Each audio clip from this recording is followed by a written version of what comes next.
Reimagining Success, episode 195. You're listening to Reimagining Success, the podcast where we help you reimagine your future, designing a life and career beyond the 9 to 5 that allows you the freedom, flexibility, and fulfillment that you've been dreaming of. I'm your host, Anna Lundberg. Now, let's get started on those dreams.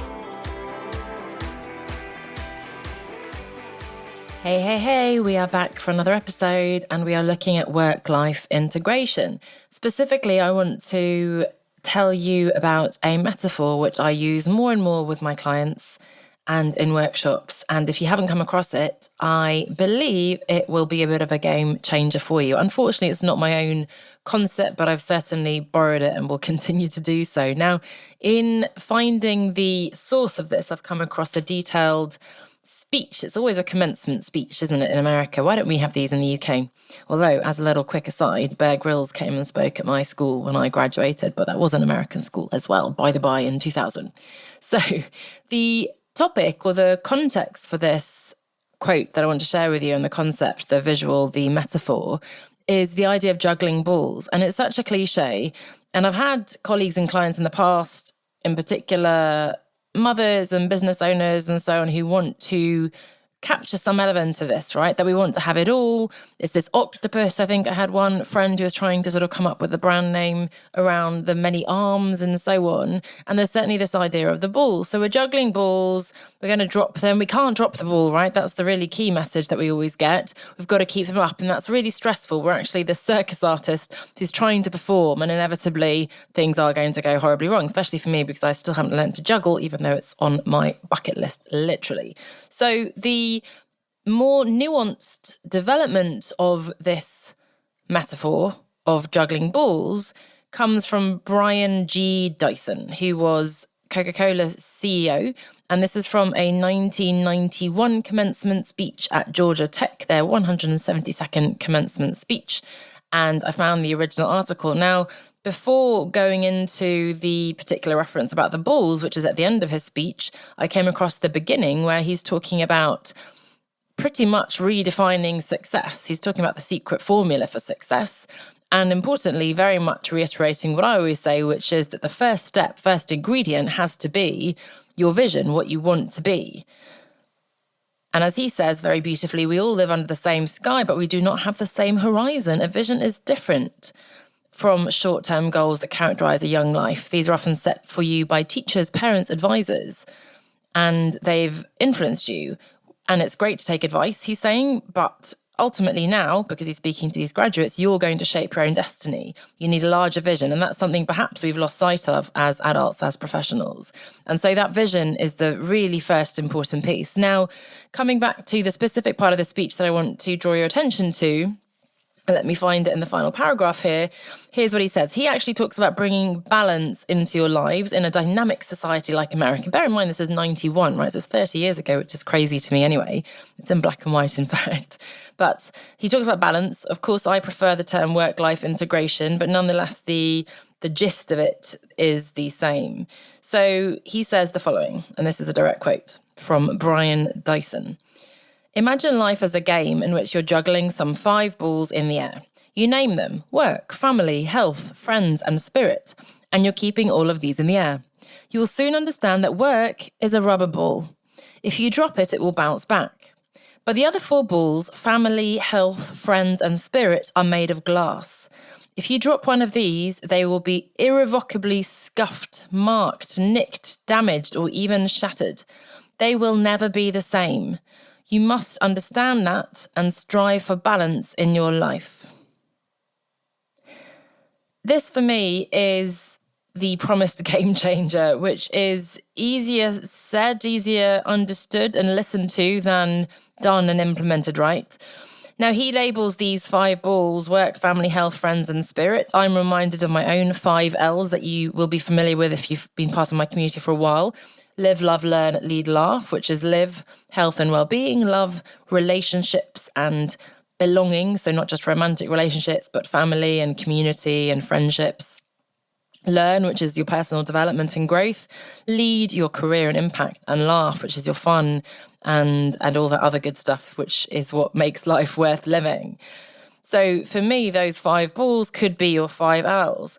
But the really important insight here is that you need to know which balls you can drop. And I know it's such a shocking idea to drop any balls because we're overachievers and high achievers and performers and whatever we want to call it. And we think we can do it all. And yes, other people burn out, but we would never burn out. We're wonderful. And it's all going to be fine because somehow we're better than everyone else. Not that we're articulating this consciously, but I think there's a part of ourselves that seems to think that we're immune to the symptoms of burnout and so on. And yet, of course, unfortunately, we inevitably find that that's not the case. And the idea here is some balls you can drop. Now, you could say big picture, work, business, whatever, you can drop that. Obviously, if you completely let's say, don't turn up to work, or in my case, if I don't do anything in my business for weeks, months, years on end, then naturally that business is not going to look great. I'm not going to be earning income. I'm not going to be feeling fulfilled. I'm not going to be delivering for my clients. Everyone will get very angry. My personal brand will die, etc., etc. So obviously, if we take it to the extreme, in a way, everything is a glass ball in the sense that if I abandon it completely forever, it will shatter. However, there is a distinction between my business, which at the end of the day, yes, brings in money, but you know what? I could develop another business. I could get a job. I could, drive an Uber or work at McDonald's or whatever at the extreme, right? There's always another source of income. We're very privileged, I think, those of us listening to this podcast, and certainly in my situation, to have an education and opportunities that mean there'll always be something.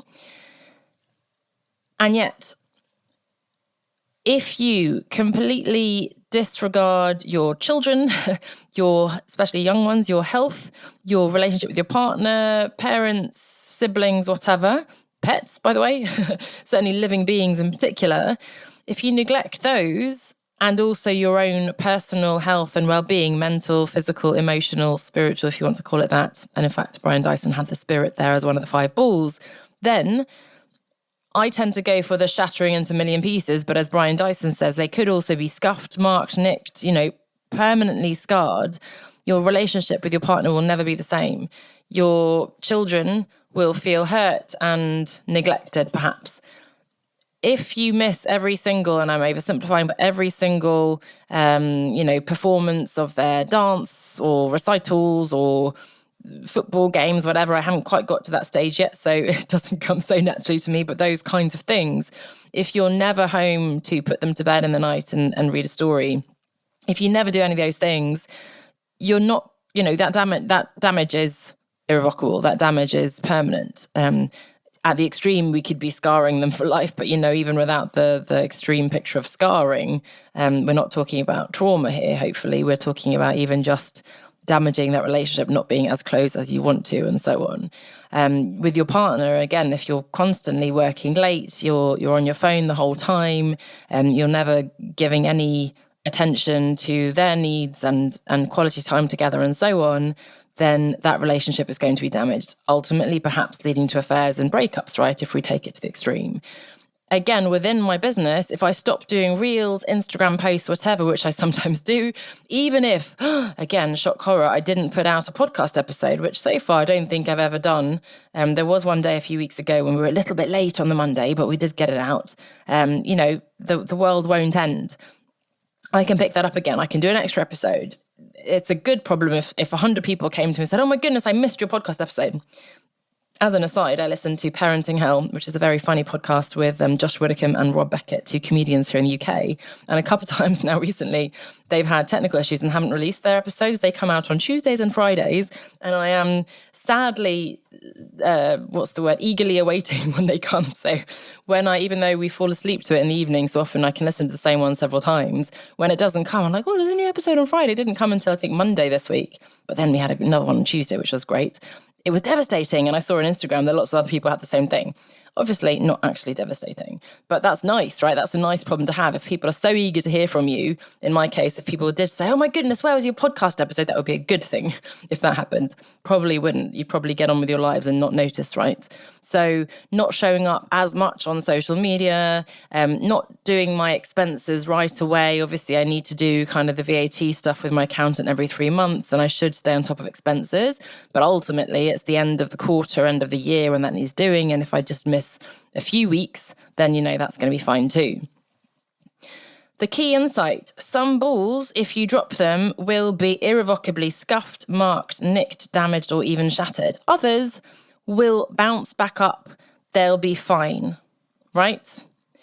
I don't think balance is the key word here. I think it's priorities. I think it's choices and letting go of perfection, if there ever is such a thing, right?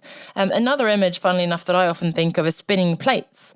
There's this thing that, and I'm sure there must be a good YouTube video we can use as a reference. If you imagine, again, sort of a circus artist or whatever doing this, you spin the plates on a long pole, right? I spin this one, I spin that one, and then they keep going with the momentum for quite some time, and I go off and spin some others. However, at some point, I will need to come back and spin them again. Otherwise, they will come crashing down. And I guess extending this metaphor, some of those plates, if they're rubber, it's fine. You drop them, put them back up. But others, again, are going to shatter, a la Greek fiestas, I was going to say, which is not a Greek word, but there you go. Smashing plates into many pieces. So plates or balls, pick your favorite metaphor. But I ask you to really seriously consider, what are the rubber balls and what are the glass balls? And I'd even get you to sit down with a pen and paper and write down. You could do it in terms of the 5 L's, big picture. You can do it with each of those, within your business. What are the things? Even if I applied this to a strictly speaking, business strategy here, I could say, look, these are the things that actually, usually, yes, I would always stick with my content schedule and I do this, that, and the other. But if I had to be super strict, and I have had to be, now that I only have 3 days a week, and in fact, even more so when I was on maternity, actually, what do I actually need to do? Well, I need to show up to my client calls. If I completely neglect my existing clients, obviously, I'm not going to have a business. But I don't have to do videos and reels and write books and create new programs and so on, right? A lot of the things you can actually strip away. And within your exercise, if I really didn't have time, last week we were moving as I record this, and I had a couple of days when I knew, and I'd said to my trainer, look, I'm not going to be able to get up. And again, this weekend, we're going to see my sister. We're leaving at 7 a.m. I'm not going to be able to do that workout. But I try to then at least get the steps in, right? Aim for the 10,000 steps or whatever that target is. Try to stay more or less on track with eating and so on, not go totally overboard. And in the case of moving, I was also moving and exercising and lifting heavy things, right? Which is not a bad thing. And knowing, next week I can keep doing it, right? Obviously, again, if you neglect it forever, then it's not going to be sustainable. I'm not going to maintain my weight or physique or fitness or whatever, general mental, physical health. However, 1 or 2 days, absolutely fine. 1 or 2 weeks even, right?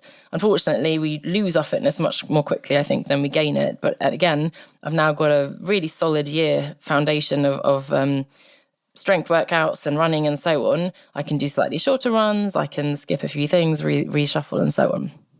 So these are all very personal choices. And again, as we design a lifestyle business, we can really think about, okay, what does that lifestyle look like? And what are the priorities?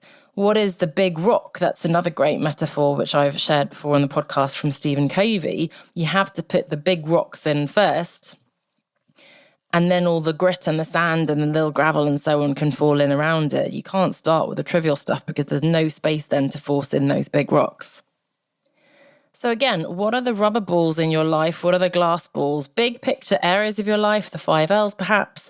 Within each of those buckets, within your relationship, maybe you don't have to, I was going to say, be physically intimate every evening. However, you nonetheless do need to at least talk to each other every day.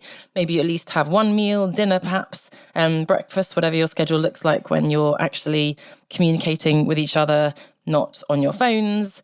With your kids, what's the one thing you're not going to miss? With your exercise, with your mum, do you want to call her at least once a month? I don't know what the frequency is. Again, you can make intentional calls, as in decisions rather than phone calls, as to what's a priority for you. And sometimes you may want to disconnect from a relationship because it's toxic and it's not the thing to focus on, right? Because you're protecting your glass ball, which is your mental health, let's say. So again, what are your rubber balls? What are your glass balls? I hope you find this metaphor insightful. It's so personal, and the key, of course, is to take this aha, the big insight, and translate it into really practical, what does that mean every day? But even if it's a little picture or prompt, post it on your computer, on your fridge, when you're feeling panicked, oh my goodness, I've got to do all this, take a breath and ask yourself, hang on a second, which of these things are actually glass balls? What is the bare minimum I need to do to kind of keep that plate spinning, to keep the ball up in the air, keep the ball from dropping and scuffing or breaking into a million pieces? And maybe there are some others that I can let go, and then I'll pick them up again when I'm a bit more on track again with those other things. I'd love to hear your thoughts on this, how you decide to divide your glass balls and rubber balls, and perhaps how you can anchor that in your day-to-day life. But I hope you found it useful as ever, and I'll see you back here next week. Bye for now. If you're finding yourself stressed, torn between your work and your personal life, and at risk of burnout, whether you're in a full-time corporate job or working for yourself, and even or maybe especially if you are successful from the traditional perspective of job title, salary, income, then now is the time to make some changes. It is absolutely possible, I believe and know it is possible, to have a thriving career, a thriving business, and also have time for everything and everyone else that matters in your life.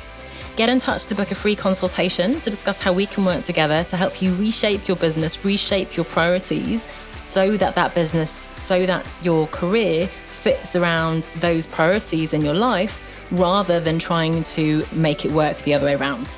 So you can book that free call at onestepoutside.com/call, and I look forward to speaking to you.